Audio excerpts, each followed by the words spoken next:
Tata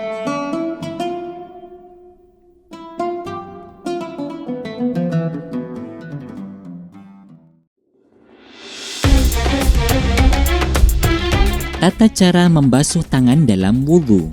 Sahabat muslim hafizakumullah, pada video kali ini kita akan membahas tentang membasuh kedua tangan dalam berwudhu. Mari kita simak ulasan berikut ini. Membasuh kedua tangan merupakan rukun wudhu yang ketiga setelah niat dan membasuh muka. Oleh karena itu, sangat penting mengetahui bagaimana tata cara membasuh yang benar sesuai tuntunan ajaran agama Islam. Membasuh kedua tangan yang tidak tepat bisa mengakibatkan sholat seseorang tidak sah. Perintah Allah yang termaktub dalam Al-Quran untuk membasuh kedua tangan terdapat pada ayat Ya ayyuhalladzina amanu idza qumtum ilas sholati faghsilu wujuhakum wa aydiyakum ilal marafiq. Al-ayah artinya, hai orang-orang yang beriman, apabila kalian hendak mengerjakan sholat, maka basuhlah muka kalian dan tangan kalian sampai dengan siku.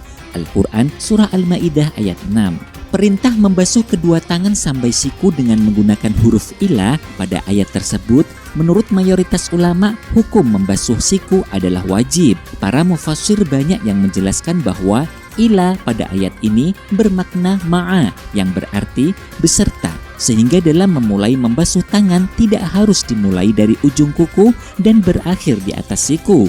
Namun bebas dimulai dari manapun asalkan semua anggota tangan terbasuh secara merata. Semua anggota tubuh yang ada di tangan mulai dari kulit, kuku, baik yang pendek maupun panjang, semua jari-jari walaupun lebih dari hitungan jari-jari manusia normal, rambut atau bulu di tangan, semuanya wajib terbasuh dengan air.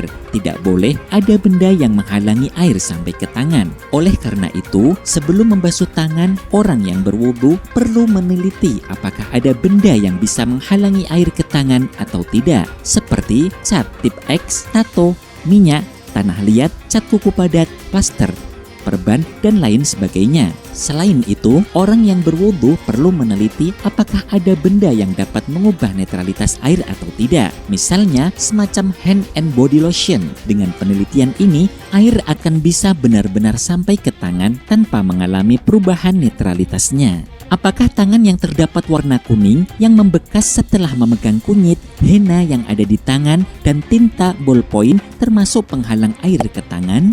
Para ulama memberikan tips bagaimana cara mengukur apakah warna-warna yang menempel di tangan ini termasuk material yang dapat menghalangi sampainya air ke pori-pori kulit atau tidak. Caranya adalah dengan menggaruk atau menggosok materi tersebut dengan ujung kuku. Apabila kuku kita tetap bersih setelah menggaruk materi tersebut, maka itu tidak dianggap menghalangi air ke pori-pori. Namun jika terdapat material jirem yang tampak terbawa di kuku, maka hal tersebut dianggap sebagai suatu hal yang dapat menghalangi sampainya air ke pori-pori kulit. Dengan demikian, hukum membersihkannya adalah wajib. Namun apabila digosok dengan kuku tidak ada yang menempel, wudu dengan bekas warna tersebut hukumnya sah.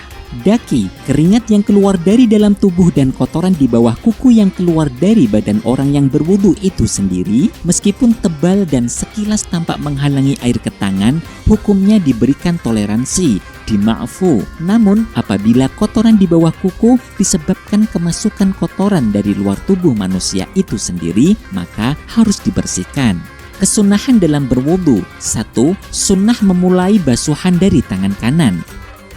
2. Mengulang sebanyak 3 kali. Perlu diketahui, perhitungan 1 kali basuhan dalam wudhu adalah setelah air benar-benar merata ke anggota tangan. Apabila basuhannya belum merata, maka kondisi tersebut belum terhitung 1 basuhan dan wajib menyempurnakannya. Cara yang paling tepat adalah membasuh tangan kanan sebanyak 3 kali terlebih dahulu, baru kemudian pindah ke kiri, lalu mengulanginya sebanyak 3 kali.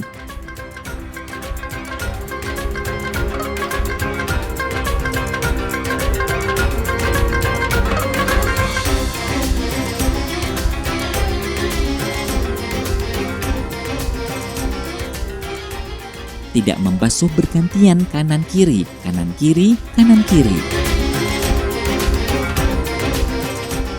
3.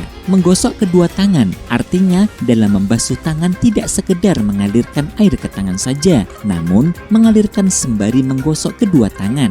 4. Melebihkan basuhan tangan sampai di atas siku agak ke atas.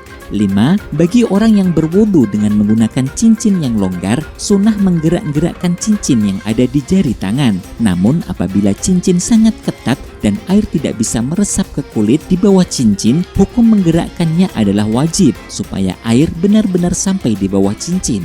Nah sahabat muslim, demikian hal-hal penting untuk diperhatikan ketika membasuh tangan dalam wudu. Semoga bermanfaat. Amin.